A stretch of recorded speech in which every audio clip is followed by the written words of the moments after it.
Pemirsa, pemerintah Provinsi Sulawesi Selatan mengapresiasi kegiatan CEO Business Forum atau CBF tahun 2022 yang diselenggarakan atas kerjasama Apindo, Celebes Media Group, dan Kala Group sebagai tuan rumah penyelenggara. Forum ini guna mempertemukan para pengusaha pasca pandemi COVID-19. Untuk membuka ruang dan menjadi sarana berdiskusi. Kegiatan CEO Business Forum diharapkan menjadi sinergitas antara pengusaha dan pemerintah. Agar tetap selalu dapat berjalan, para pelaku usaha tetap bisa mendapatkan tempat dalam hal membantu pertumbuhan perekonomian masyarakat di setiap kabupaten yang ada di Sulsel.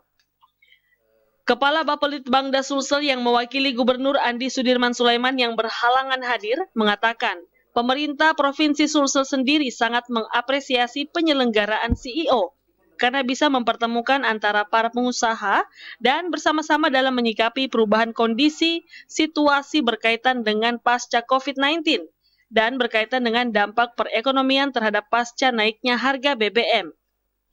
Diharapkan melalui pertemuan ini tentu kita berharap ada solusi-solusi yang bisa kita capai sehingga terdapat kesaling pengertian antara ketiga pihak, pemerintah, swasta maupun organisasi yang melihat secara jernih situasi yang ada sekarang ini. Ya, bagaimana kita lihat optimis perekonomian ke depannya Pak di Sulsel? Saya melihat bahwa Sulawesi Selatan terutama sangat optimis, terutama berkaitan dengan perkembangan ekonomi ke depan. Kita sudah memprediksi bahwa meskipun ada situasi seperti yang ada sekarang ini, tetapi fondasi ekonomi kita cukup kuat dalam menghadapi berbagai tantangan yang ada.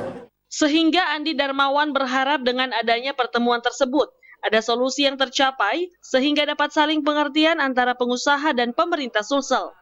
Ia menambahkan ke depannya, perekonomian di Sulsel diharapkan tetap tumbuh dan berkembang meskipun ada situasi yang mempengaruhi berbagai pertumbuhan. Namun, fondasi ekonomi di Indonesia terutama di Sulsel cukup kuat menghadapi tantangan ke depannya. Ardi Jaho, Celebes TV.